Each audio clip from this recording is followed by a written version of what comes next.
Hello everyone, and welcome to another entry to the SCP Horror Movie Files. Though before we begin, I just want to say sorry for not posting for the past few weeks.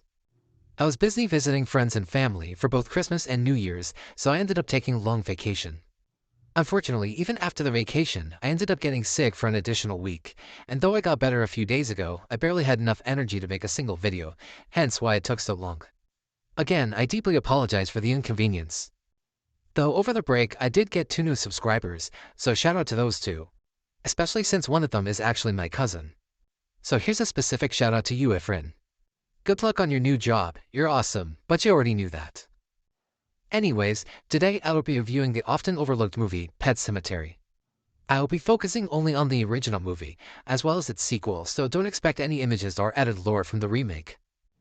Either way, hope you all enjoy the video. With that being said, let's begin with SCP-AAH. SCP-AAH. Codename, Pet Sematary. Object Class, Euclid. Special Containment Procedures. A perimeter fence and a watch station have been placed at the site of the anomaly. The watch station is employed by Foundation agents disguised as rangers to inform any wandering civilians to stay away. Furthermore, all locals have been notified to stay away as well. The cover story being SCP-AAH is a reserved Native American burial ground, which isn't far from the truth. Should someone breach containment with the intent to use the properties of SCP-AAH, they are to be stopped and interrogated. Should their efforts be a success, the revived entity is to be hunted and incinerated. Afterwards, the infiltrator is to be questioned of how they knew of SCP-AAH's properties.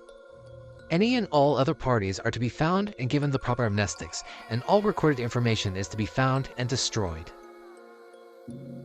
Description: SCP-AAH is a Native American burial ground hidden next to an old pet cemetery. The burial ground in question does not contain any corpses, most likely due to its anomalous properties.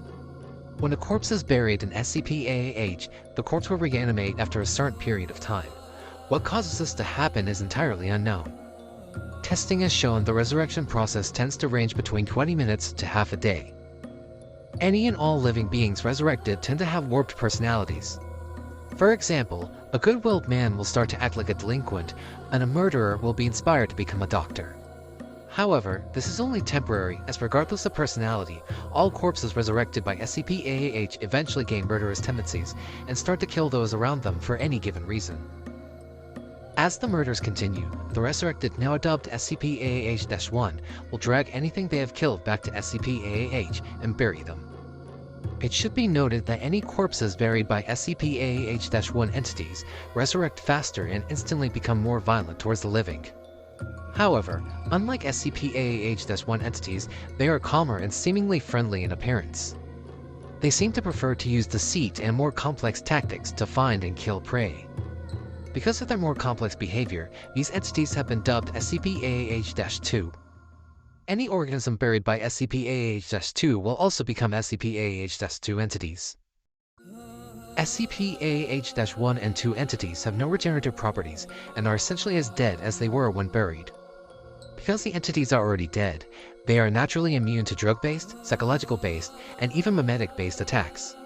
However, both variants are still quite fragile to electricity, fire, and common firearms, though testing has shown it's possible for one to survive a single bullet to the head.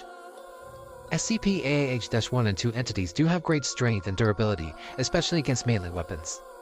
Though it should be noted this is more attributed to their lack of pain rather than any enhancement provided by SCP-AAH. SCP-AAH was discovered on when several reports of gruesome murders and supposed resurrections took place at the rural town of Foundation agents were sent to the area, and thanks to local folktales, were able to quickly find SCP-AAH. Due to its anomalous properties allowing it to resurrect a corpse, it was considered a high priority to find and destroy all data and stories revolving around SCP-AAH. Unfortunately, there are still civilians and quite possibly hostile groups of interest that know of SCP-AAH and are plotting to use it for their own gain. Due to their anomalous behavior, a test was proposed where SCP-AAH-1 and 2 entities will be sent to the same cell as hostile SCPs for reaction purposes. Please see Addendum X6 for details. And that was SCP-AAH. Thank you to everyone that made it this far.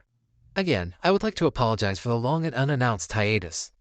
I promise that from here on out, things will be more consistent on a weekly schedule. But if you can't wait for more SCP Horror Movie Files content, then please see the links in the description. I should have a direct link to my Tumblr where all my written files are contained, as well as a direct link to SCP-AAH if you'd rather just read it instead. With that out of the way, if you liked the video, please don't hesitate to leave a comment and tell me what you thought. Thank you again for watching. Hope to see you in the next video, but until then, have a wonderful day.